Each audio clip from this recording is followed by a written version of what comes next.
And I have Look it no up. idea what this is. Like, it's a clock, obviously, but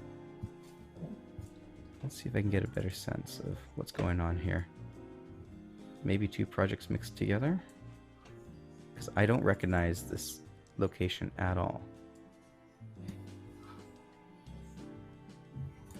Is that a chess piece or pepper grinder or? I think it's a pepper grinder. That's like a my pepper final grinder answer. to me. Looks kind of like my pepper grinder, anyway. Yeah, Ronald. I'm trying to figure this out. I don't recognize this project, but it's in the same folder as the project I was opening. So I don't know what this is. I'm just going to type unknown project. But this is definitely the color on this is way off. I would never want to shoot this. Not unless it's for an art film or something, but this is, they probably had, like looking at this, these bulbs are typically fluorescent kitchen bulbs, which live around the between the 38 and 4200 Kelvin color temperature. In my experience, at least, like you can get warmer ones, you can get cooler ones, but your standard light bulb is around like 3800 Kelvin. So to get it this orange, they probably had their white balance cranked all the way up to like 57 or 60 some odd thousand. And that I'm still trying to figure out, because that does not look like me. That's not how I hold cameras. Like, I don't, that grip, I usually put my hand on the bottom. I find it's far more stable. If you put your hand here and your hand here, you've got a grip here that you can hold, which is great. But then you're just kind of clutching on the slippery side of the body on this other side. So that's not something I do. Usually I put all the weight on my hand down here, and then I control the camera with my hand here. So I'm as much in confusion like as any of you guys are. It's completely out of focus. We got some sort of tea kettle there.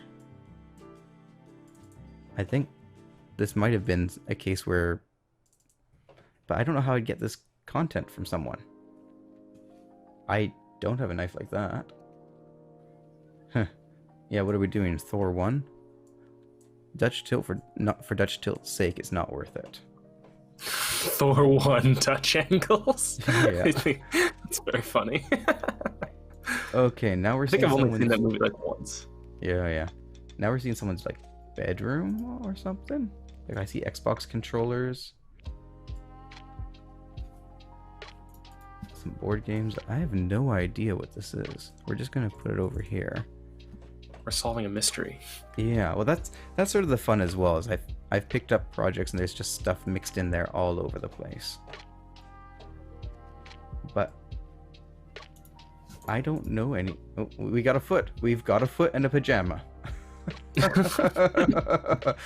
Yeah, do some Italian some of that there, Ronald.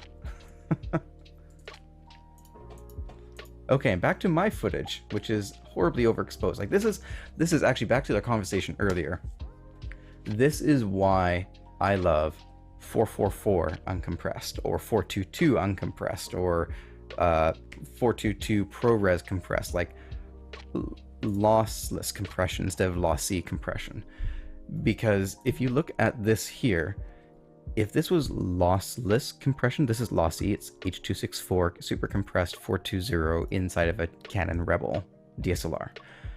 If I was filming this with a 422 recorder or a 444 recorder or something like that, and I was recording it in Cineform, ProRes, DPX sequences, Canon Red, Sony RAW, like I don't care, something like that, I would be able to take that sky and bring it back, which in and of itself isn't important, because you look at a lot of broadcast work and the sky can be blown out. It doesn't matter.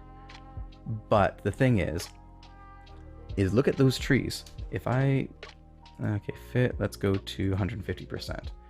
If I go to these trees, this is the part that I don't like, is because, yeah, okay, we've lost the sky, who cares? But now we've got these floating leaves and just the bloom that's surrounding the trees. in my mind, is if it's avoidable, this is unacceptable to have. Like, this is more important than getting the sky back, is getting those details on the trees.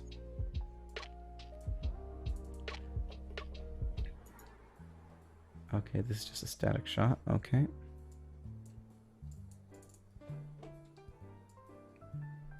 Oh yeah, there's my signature rack focus. I've gotten into a lot of trouble because I just cannot resist doing a rack focus.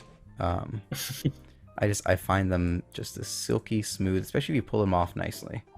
Just a silky smooth, beautiful rack focus. Works better than a pan most of the time.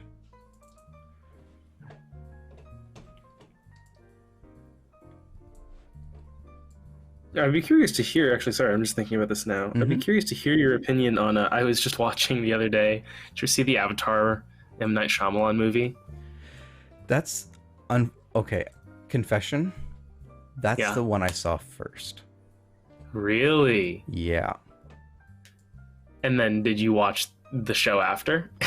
I watched the show when all the YouTubers got access to it on Netflix and started making video documentaries on it and video essays. It sort of alerted me to the fact that it existed on Netflix, and I watched it from there. But anyways, you had a question instead of me rapping. Yeah, I mean, I love Avatar: The Last Airbender. I grew up on it. Like, it's like my favorite show, or like at least one of them. And I just watching the movie, you know, it's funny because they messed up a lot of things in the movie, but one of them is just, it feels like it's edited really poorly.